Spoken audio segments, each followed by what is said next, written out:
It's good to see you guys. We're back to answer another one of the questions from our Q&A we put on Facebook, so let's get into it. So the question is, some of the rules that can get kids to Pleasant Hill need to be selective to the situation versus across the board. Do you agree or disagree, and what will you do to change it? So I think this question goes far beyond individual situations and circumstances that result in a student being expelled. And I think it brings us to an opportunity that exists to completely revisit the middle and high school discipline policies and make some significant changes that are going to be in the best interest of all of our students. So just getting into some of the things I kind of believe and will help further answer this question is I believe that the purpose of a discipline policy is to make sure that we keep our schools safe, orderly, and a productive place for learning. Additionally, discipline policies exist to help students learn from their mistakes and ultimately leave Seaman schools as individuals with the necessary life and social skills to succeed out in the real world. And so, kind of getting into some research I just did some minor research on to help me better understand this question and give you a full, well-rounded answer. I did some research and looked into 10 different schools in the Topeka or surrounding areas that in some way or another resemble Seaman schools. They're either similar size, similar demographics, similar social makeup of our constituents, the people who live in our district. So here are those schools I looked at. So I looked at Shawnee Heights, Washburn Rural, Topeka High, Highland Park, Hayden, Jeff West, Topeka West, Silver Lake, Manhattan, and Lawrence. And while researching these 10 schools' discipline policies, I found that none of them, not one, have a single, none of the 10 have a similar discipline policy to Seaman secondary schools.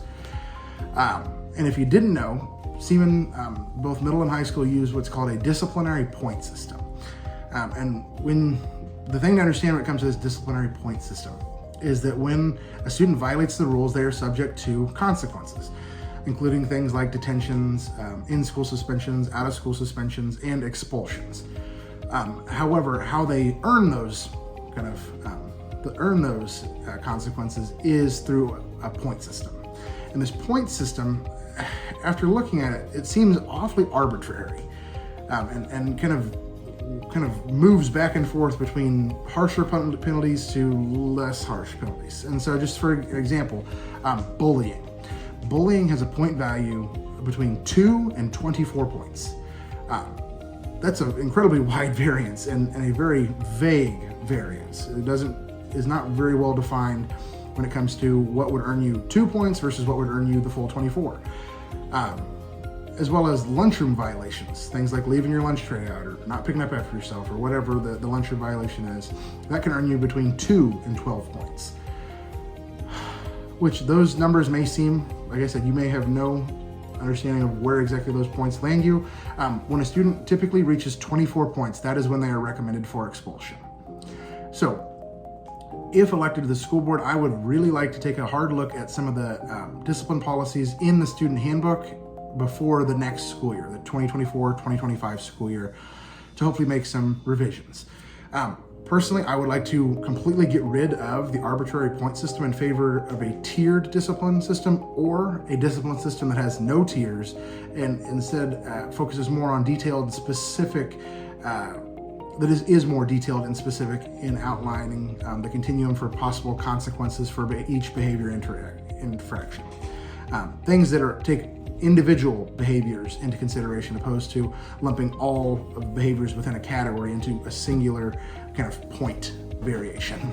So just kind of continuing on, when I was doing the research of the different districts, the district I honestly was surprised to see that I liked the most their discipline system was Jeff West. And I will link their discipline system in the comments of this video. And just kind of reach into some other areas of discipline I'd like to kind of give my thoughts to. First thing is I would like to make sure we have a statement about the purpose of discipline. That's something that is missing from our current discipline policy, and just making sure it states that we need to help our students learn from their mistakes, develop social skills, and become productive citizens. Just making sure in addition to having that purpose statement, making sure we have additional considerations for first-time offenses versus repeat offenses, especially for things like alcohol, tobacco, and vaping.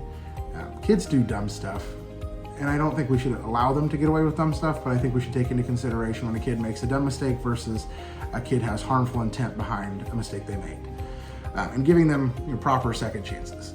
And speaking of learning from mistakes, if we're going to have a true educational discipline policy, I think we need to make sure there are more opportunities for students to have alternative disciplinary measures.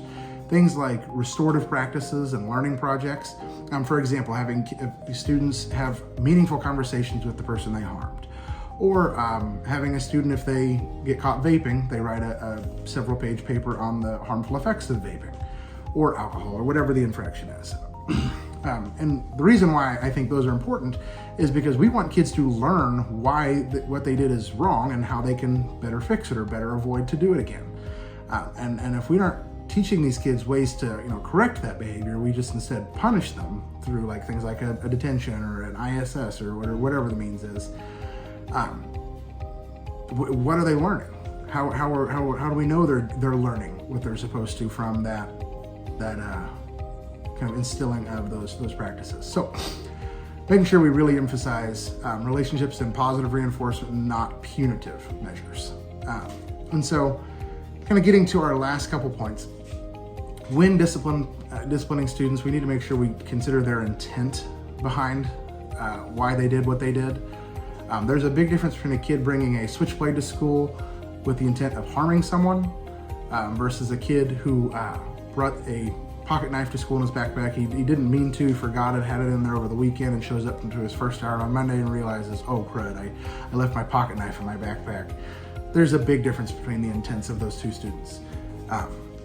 And my last point, just to kind of wrap this up, the question kind of talked more about Pleasant Hill, and I just want to address that real quick. So I believe that Pleasant Hill should remain an alternative educational setting for students who actually need that learning environment from the high school and middle school levels. It should not be a place that we send kids that make a dumb mistake and their intent was not to harm others, and no one was hurt from their actions. They just happened to make that dumb mistake.